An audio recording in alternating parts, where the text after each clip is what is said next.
ఎలాగైనా ఆనంద్ని ఉద్యోగానికి పంపించాలి అనేసి మిథున అయితే గట్టిగా అనుకుంటుందన్నమాట. ఆ విషయాన్ని దేవాతో అనడంతో మా ఇంట్లో విషయాన్ని నేను చూసుకుంటా, అయినా వాడు పని చేయడు, వాడు బద్ధకస్తుడు అని చెప్పేసి అంటుంది.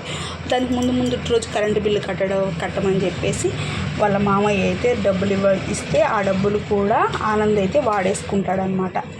వాడేసుకొని నేను ఎవరికో అప్పు ఉంటే ఆ అప్పు అతను వచ్చేసేసి ఆ డబ్బులు అయితే తీసేసుకున్నాడు నాన్న అని చెప్పడంతో వాళ్ళ నాన్నకి పిచ్చి కోపం వచ్చేస్తుంది. ఇంక అంతే కదండి, ఒక బాధ్యతగా చేసే తండ్రికి కొడుకు సహాయంగా ఉండకపోగా అతని పెన్షన్ డబ్బులు ఇంట్లోకి జరుగుతూ ఉంటే ఆ డబ్బులు కూడా ఖర్చు పెట్టేసుకుంటే ఆ తండ్రి బాధ ఎలా ఉంటుందనేది ఈ సీరియల్లో చాలా బాగుందన్నమాట. మిడిల్ క్లాస్ మెంటాలిటీ చాలా బాగుంది. అలాగా ఆ డబ్బులు అయితే వాడేసుకోవడంతో ఫుల్ కోటింగ్ ఇస్తాడనమాట. అందరూ కలిసి తిట్టడంతో ప్రమోదిని కూడా చాలా బాధపడుతుంది. కానీ వాళ్ళ అన్నయ్యకు చీమ కుట్టినట్టు కూడా ఉండదన్నమాట. ఎందుకు అంటే దానికి అలవాటు పడిపోయాడు తను. ఎలాగైనా ఉండొచ్చు అని చెప్పేసి అలవాటు అయితే పడిపోయాడనమాట. అలవాటు పడిపోవడంతో అతనికి ఏమనిపించదు. కానీ ప్రమోదిని మటుకు తల మీద పెట్టి మొత్తుకుంటూ ఉంటుంది, ఎప్పుడు మారుతావు నువ్వు, ఎప్పుడు ఉద్యోగం చేస్తావు నువ్వు అని చెప్పేసి. ఇటు పక్క సూర్యకాంతం అయితే ఎంజాయ్ చేస్తూ ఉంటుంది అనమాట.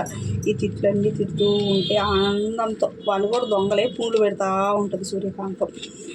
వీటన్నిటికీ ఫుల్ స్టాప్ పెట్టాలని చెప్పేసి మిథున అయితే అనుకుంటూ ఉంటుందన్నమాట. ఎలాగైనా వీళ్ళ ఫ్యామిలీని మార్చాలి, మామయ్యకి రెస్ట్ కలిగించాలి, ముగ్గురు కొడుకుల్ని మార్చాలి అని చెప్పేసి మిథున ఎలాగైనా ఆనంద్కి ఉద్యోగం ఇప్పించాలి అని చెప్పేసి ఫిక్స్ అవుతుంది.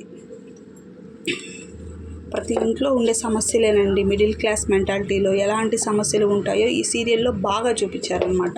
నచ్చినట్టయితే ఇలాంటి వీడియోస్ కోసం సబ్స్క్రైబ్ చేసుకొని లైక్ చేయండి వీడియోకి.